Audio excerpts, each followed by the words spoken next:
Welcome to another episode of the Chevy Ranch Plus Wolves. Here, we've got another truck update. I finally couldn't wait any longer. I had to get my radiator changed. So we've got the new one right here.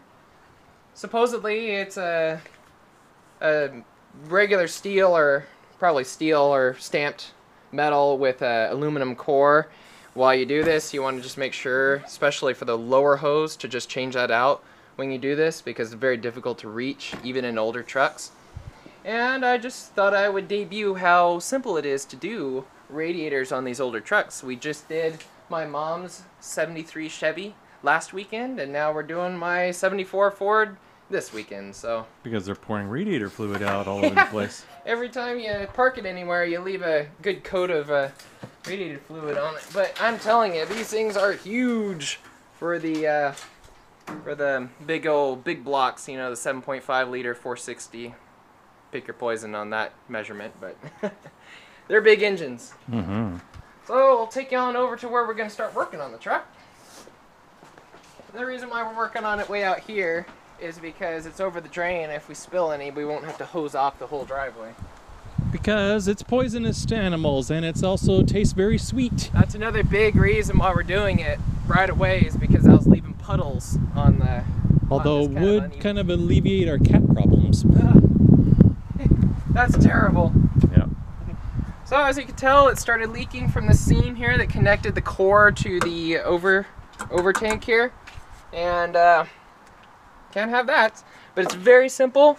There's just 6 bolts that hold the fan shroud on. We put the fan shroud over here, and then there's 4 bolts holding on the 4 bolts holding on the radiator, and it looks like only 3 are working. The 1 bolt is broken off. Well, then you got a head start. There you go. Cool. So we'll do that. The only unfortunate part, and I'll go down here and show you, is we've got an internal transmission cooler, which will complicate things a little. So we've got that, and we got that. And you can see that the radiator fluid is leaking already. So we're going to change that out, and the camera's being knocked by a cat. Schnur. I mean, that's turbo. That's turbo.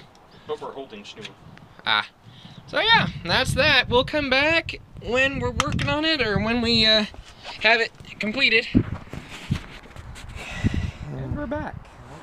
After a full day's worth of work and many complications, we finally got it put in. Now, all in all, it was pretty simple, but I do recommend that you definitely have at least 2 people there with you. Unlike with the Chevy, the Ford is literally hanging. So you have to have somebody holding the radiator, and then they have these clippy doodles. You see, if I could get the dang thing to focus, I'm not digging the lack of focus on this camera, but there's little clips there. What we wound up doing, and this is a little trick for anybody who's you know, fallen under this difficulty, we strapped it up with electrical tape, put it all the way around using a generous amount, and then you poke it with any kind of sharp object enough to get the bolt through. That way the clip stays in place, because either, you know, it's worn out, the clip is worn out, or the area where the clip goes is worn out, and then you run into some issues of it not staying in the right place. And the way that the radiator is positioned, there's literally no way to get your hand in there, or anything. You'd have to have some really long pointy pliers. Whatever the case, it's very difficult, very frustrating, but overall pretty simple to do. It's, as I said, it's only 4 bolts, and then obviously the fan shroud too. Whether you could tell or not, I did clean the fan shroud. It's made out of fiberglass. I'll probably try some Armor All or something on it. Also, one thing to note, there's little open slots so that you have some wiggle room, so that you can adjust the radiator canted back and forth and side to side, because the fan has to fit within that fan shroud. So that's why. And my upper hoses, I didn't know if they were bad or not. There may have been a little bit of leaking occurring, so I saved them, but I also replaced the hoses just in case. So I got all new hoses and nothing wrong there. All in all, it's working out well. Unfortunately, those transmission lines were a bugger.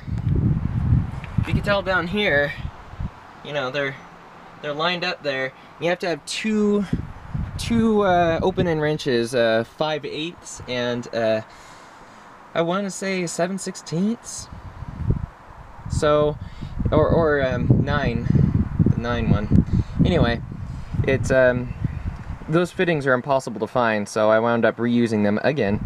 They're a little worn out, but you know, unless you go to LMC Truck or JC Whitney or something like that, you're not going to be able to find it anywhere in any auto parts store or anything like that. So that is difficult.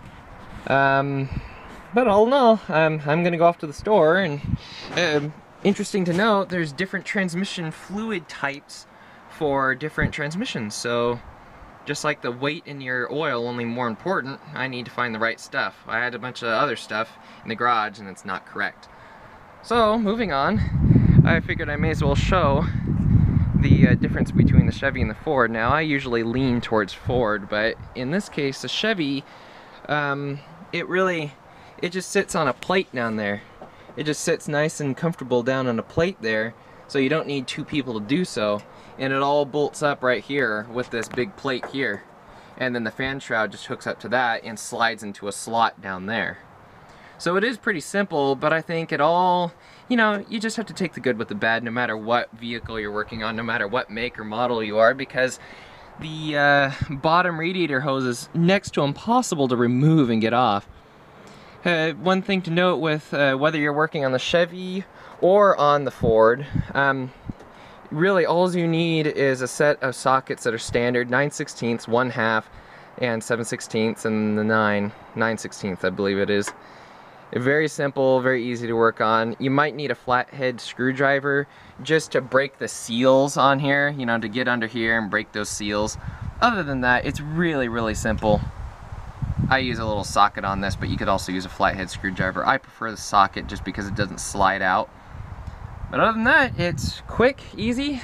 I wound up spending 2 hours just trying to find those fittings for the transmission cooling lines, and came out short. So if I hadn't have done that, I probably wouldn't have worked into the night last night.